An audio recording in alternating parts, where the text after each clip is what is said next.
আজকে একটা যুদ্ধের মধ্য দিয়ে কিন্তু একটা দেশের স্বাধীনতা সার্বভৌমত্ব কিন্তু কেড়ে নেওয়া না, অনেক ক্ষেত্রেই হয় না। অনেক ক্ষেত্রে চুক্তির মধ্য দিয়েও কিন্তু দেশের স্বাধীনতা এবং সার্বভৌমত্বকে কেড়ে নেওয়া হয়। ইউনূস সরকার সেটাই করেছে আমেরিকার সাথে বাণিজ্য চুক্তির মধ্য দিয়ে। আচ্ছা, সর্বপ্রথম যে বিষয়টি হচ্ছে, ইউনূস গভর্নমেন্ট ছিল ইন্টেরিয়াম গভর্নমেন্ট। হ্যাঁ, জুলাই আন্দোলন পরবর্তীতে দেশে একটি পলিটিক্যাল ক্রাইসিস দেখা দিয়েছিল।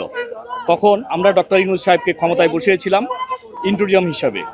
কিন্তু আমরা যেটা দেখতে পেয়েছি সেটা হচ্ছে ডক্টর ইউনূস সাহেব ক্ষমতায় বসার পর থেকে সে বেশ কিছু সেন্সিটিভ কিছু চুক্তি করেছে বিভিন্ন দেশের সাথে। তার মধ্যে উল্লেখযোগ্য হচ্ছে আমেরিকার সাথে যে বাণিজ্য চুক্তিটি তিনি করেছেন তার ক্ষমতার একদমই শেষের দিকে, নির্বাচনের 3 দিন আগে। তো আপনারা জানেন যে এই বাণিজ্য চুক্তির মধ্য দিয়ে বাংলাদেশের যে সার্বভৌমত্ব সেটা কতটুকু লঙ্ঘিত হয়েছে। রূপায়ণ lake castle, welcome to the land of piece. আমরা ডক্টর ইউনূসকে তৎকালীন সময়ে আমরা বলেছিলাম, আমরা সমাবেশের মধ্য দিয়ে বিভিন্ন আন্দোলন সংগ্রামের মধ্য দিয়ে আমরা বলেছিলাম যে এই চুক্তি থেকে ইউনূস গভর্নমেন্টকে যাতে সরে আসে সে বিষয়ে আমরা প্রতিবাদ জানিয়েছিলাম।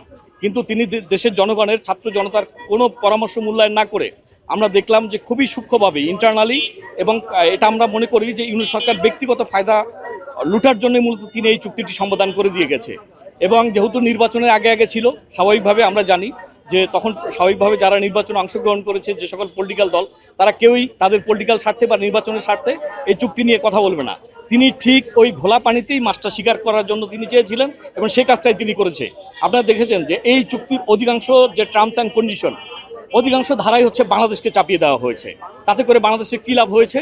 আজকে একটা যুদ্ধের মধ্য দিয়ে কিন্তু একটা দেশের স্বাধীনতা সার্বভৌমত্ব কিন্তু কেড়ে নেওয়া না, অনেক ক্ষেত্রেই হয় না। অনেক ক্ষেত্রে চুক্তির মধ্য দিয়েও কিন্তু দেশের স্বাধীনতা এবং সার্বভৌমত্বকে কেড়ে নেওয়া হয়। ইউনূস সরকার সেটাই করেছে। আমাদের দেশের সার্বভৌমত্ব ইউনূস সরকার কেড়ে নিয়েছে আমেরিকার সাথে বাণিজ্য চুক্তির মধ্য দিয়ে। সুতরাং আমরা এখনও দাবি জানাচ্ছি, যত দ্রুত সম্ভব বিএনপি সরকার এই চুক্তিকে রিভিউ করে, পুনর্বিবেচনা করে যদি এটা বাতিল করা সম্ভব হয় সেক্ষেত্রে খুবই ভালো।